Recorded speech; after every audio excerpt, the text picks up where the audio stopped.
The story I want to tell happened last summer. It was Friday afternoon when my friend Semyon called me to go fishing.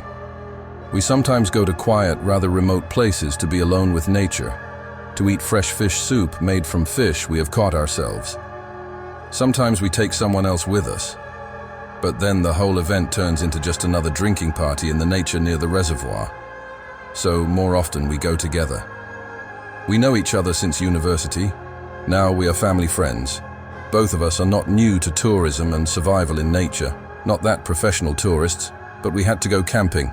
Sema, as I used to call him, read on a local forum about a small lake, which is surrounded by dense forest on all sides. There are no villages or other settlements in the area for many kilometers. This place was not very popular because it was difficult to get to it, when there were enough other fish lakes in the region. But it had been a long time since we had gone camping, so Sema decided it was ideal. Our plan was as follows. On Saturday morning we leave, drive along the highway for about 40 kilometers, then turn off onto a dirt road, drive along it for about 5 kilometers until it makes a turn to the village. We need to go the other way. There seems to be some old track, but it goes not very deep into the forest. There we leave the car and walk with backpacks to the place. We get to the lake only by evening. We put a tent, cook dinner, have dinner, sleep, and start fishing from early morning. It was only confusing that we had to take Monday off, because we had no time to return on Sunday. But despising the anger of the bosses, I asked for leave, and at 6 a.m. on Saturday we left. We reached the place practically according to the plan, but we had a long search for the right turn on the dirt road. Then we wandered a little through the woods, so that we came to the lake, when the reflections of the last sunset rays were already extinguished on its surface. All we had time to do before dark was set up the tent and lay out our gear. With the sunset, the sky was covered with clouds and it started to rain. So we decided not to make a fire, but to have a quick dinner that didn't require cooking and go to bed. Having eaten a couple of sandwiches and drunk them with homemade kvass, we climbed into the tent, wrapped ourselves in our sleeping bags and fell asleep to the measured beat of drizzling rain. I woke up to the fact that my friend got out of his sleeping bag and was sneaking through me to the exit of the tent. I decided that he had to go to the toilet, so I didn't worry. I just muttered, "Careful." Sema got out safely, but he forgot to close the entrance behind him, so the cool night air and the dampness coming from the lake crept into the tent. I was too lazy to get out of my sleeping bag to close the entrance, so I decided to wait for my friend to return. I lay like that for about 20 minutes. Then I started to lose patience and yelled something like, "I wasn't born in an elevator." But no one answered me. It was starting to get light outside, so I thought Sema had just decided to build a fire and start cooking breakfast. I climbed out of the tent to confirm my assumptions, since I'd have to get up soon anyway. When I was outside, I didn't realize what was going on at first. Sema was facing the forest, his arms down along his torso. I called his name again. He didn't react, so I went to him and started talking. "Did you fall asleep here?" I went around my friend and saw that his eyes were closed. Sema had never been seen sleepwalking before, so I was surprised at what I saw.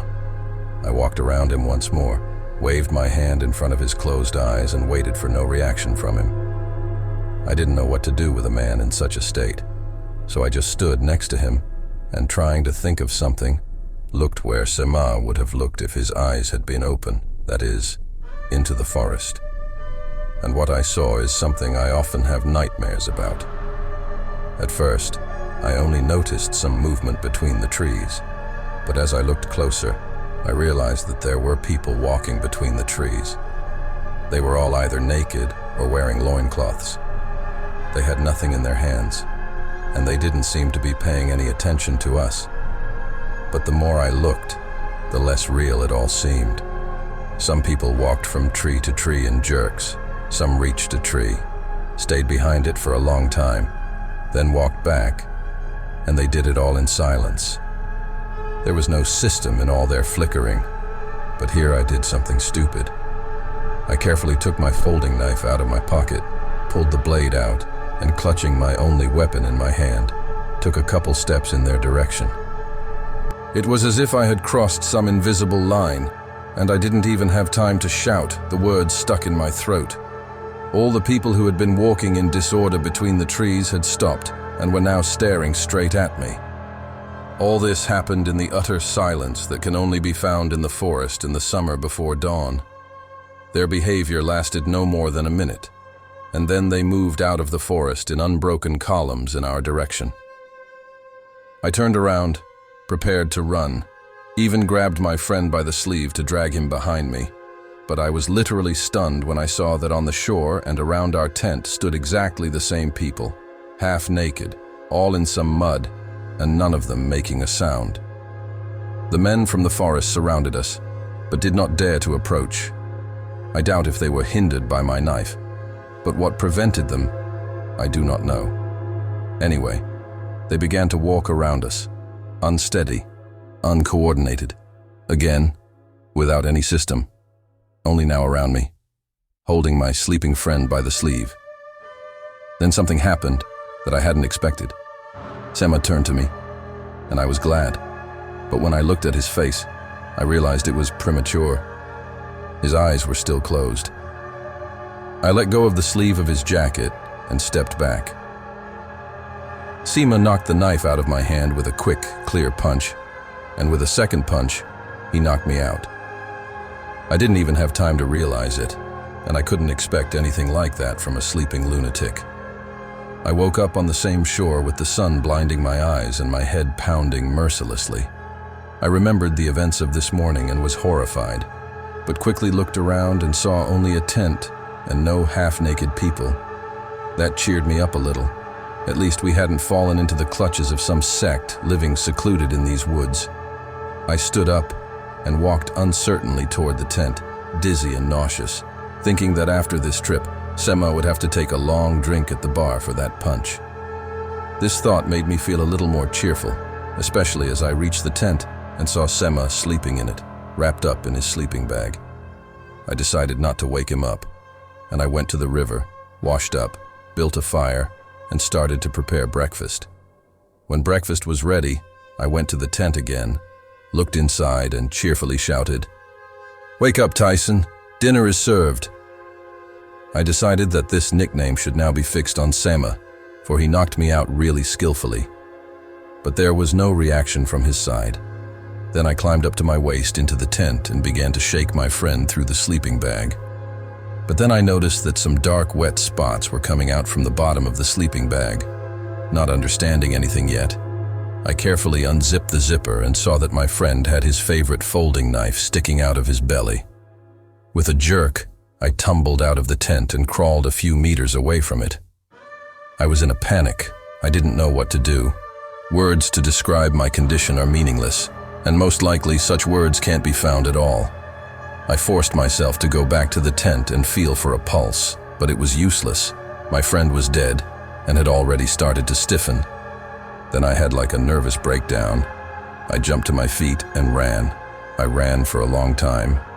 Now I remember it and realize I made a couple of loops through the woods, but at the time I didn't care. I ran, fell. When I couldn't run anymore, I walked. Then I walked, almost falling, and I didn't understand why I was doing it. Only when I found our abandoned car, I fell down next to its wheel and sobbed. I sobbed for a long time, maybe an hour, maybe two. I came to my senses more or less only deep in the night. Then I called the police and an ambulance. I was not afraid, and somehow it did not occur to me that I could be accused of murder. In general, it turned out that way. I was called for questioning a lot, but then, for some reason, they decided to believe me. I told the whole story, holding nothing back. In the end, everything was written off as an accident, as if my friend had stabbed himself in the night in a fit of somnambulism.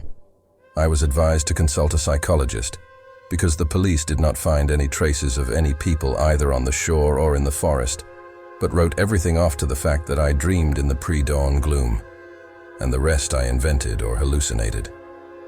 I've had a very difficult time processing everything that happened. I've thought about it a lot. But still, I don't have any answers to the questions. Who were those silent people? Why they? and I had no doubt that it was them, killed my friend and didn't touch me. Why, after all, I wasn't imprisoned for murder. I have no connections in such bodies, so it's a mystery to me too.